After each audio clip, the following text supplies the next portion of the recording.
आखिर क्या है ये जीडीपी जो गिर रही है, और अगर गिर रही है तो क्या कभी ये उठ पाएगी? क्योंकि गिरे तो मोदी जी भी थे, लेकिन वो फिर उठ खड़े हुए। नमस्कार साथियों, मेरा नाम रवि है और आज हम बात करेंगे जीडीपी की। जीडीपी मतलब सकल घरेलू उत्पाद। ये होता क्या है? ये किसी भी एक देश की अर्थव्यवस्था की तरक्की को मापने की पैमाइश है। जीडीपी से या सकल घरेलू उत्पाद से हम किसी भी देश की अर्थव्यवस्था को माप सकते हैं। होता क्या है सकल घरेलू उत्पाद? सकल घरेलू उत्पाद का मतलब एक वर्ष के दौरान किसी भी राष्ट्र की सीमाओं के अंदर जो भी संपूर्ण प्रोडक्शन होता है, गुड्स और सर्विसेज का उत्पादन होता है, वस्तुओं और सेवाओं का, उसे कहा जाता है सकल घरेलू उत्पाद। अब मैंने दो चीज़ें बोली हैं यहाँ पर, सेवाएं और वस्तुएं। वस्तुओं की बात करें तो जो आप फ़ोन यूज़ करते हो, जो आप रेस्टोरेंट में खाना खाते हो, जो आपके घर में टीवी है, फ्रिज है, ये वस्तुओं में आती हैं। सेवाओं में क्या आता है? जो आप वकील की सेवाएं लेते हो, जो आप अपने घर में इंटरनेट लगवा रखा है वो सेवाएं ले रहे हो, केबल टीवी लगवा रखा है वो सेवाएं ले रहे हो, तो ये सब सेवाओं में आता है। उत्पाद अंतिम वस्तुओं का उपभोग। ये याद रहे कि जो वस्तुएं और सेवाएं हैं उनका ये अंतिम उपभोग हो, तभी उनको राष्ट्रीय आय की गणना में या सकल घरेलू उत्पाद की गणना में जोड़ा जाएगा। अंतिम उपभोग का मतलब क्या होता है कि उसका रिप्रोडक्शन नहीं होना चाहिए। आपने दूध खरीदा, पी लिया, वो अंतिम उपभोग है। लेकिन अगर आप हलवाई हो और आप उस दूध को खरीद के उसका मावा बना रहे हो, उसका दही बना रहे हो, तो वो कहलाएगा आपका इंटरमीडिएट कंजम्पशन, ना कि लास्ट कंजम्पशन। ठीक है, तो कौन करता है इसकी गणना सकल घरेलू उत्पाद की? भारत के अंदर, हमारे देश के अंदर इसकी गणना जो है वो हमारा राष्ट्रीय सांख्यिकी आयोग करता है। ठीक है, ये इनके पास काम है।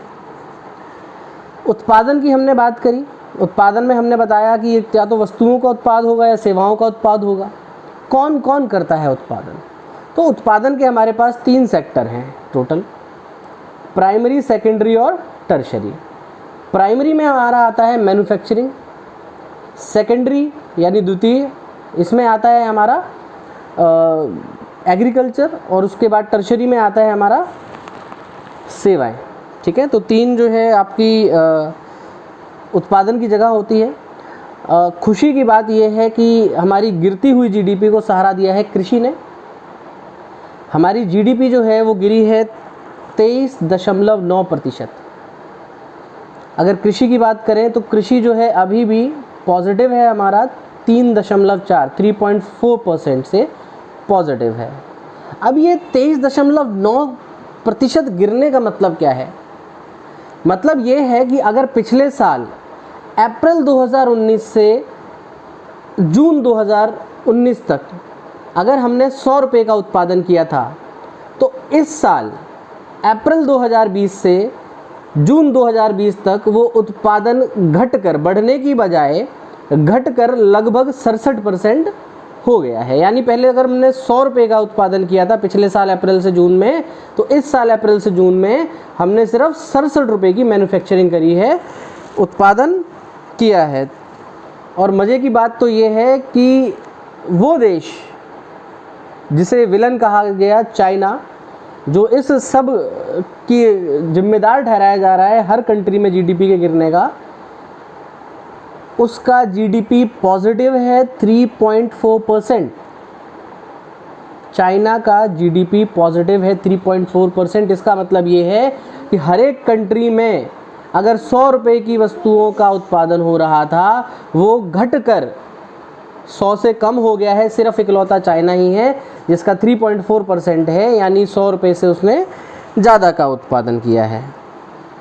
अगर हम बात करें आंकड़ों में रुपए की, तो अगर पिछले साल हमारा अप्रैल से लेकर जून तक हमने लगभग 35,35,000 करोड़, जीरो आप खुद काउंट कर लीजिएगा, 35,35,000 करोड़ का अगर उत्पादन हुआ था, तो इस साल अप्रैल से जून तक 26,89,000 करोड़ का ही उत्पादन हो पाया है। लगभग 8 लाख करोड़ का घाटा हुआ है हमें।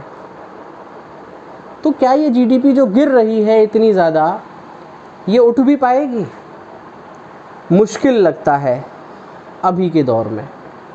जब तक ये बीमारी चल रही है, लॉकडाउन चल रहा है, तब तक इसका उठना थोड़ा सा मुश्किल है। या हम ये कहें कि कई सारी इंडस्ट्रीज़ धीरे धीरे बंद हो रही हैं। Cinema industries, school, coaching, manufacturing में अगर हम बात करें, इंफ्रास्ट्रक्चर प्रोडक्ट्स, बहुत सबसे ज़्यादा जो नुकसान हुआ है, माइनस लगभग 40-45% का गिरावट आई है, वो इंफ्रास्ट्रक्चर प्रोजेक्ट्स में आई है।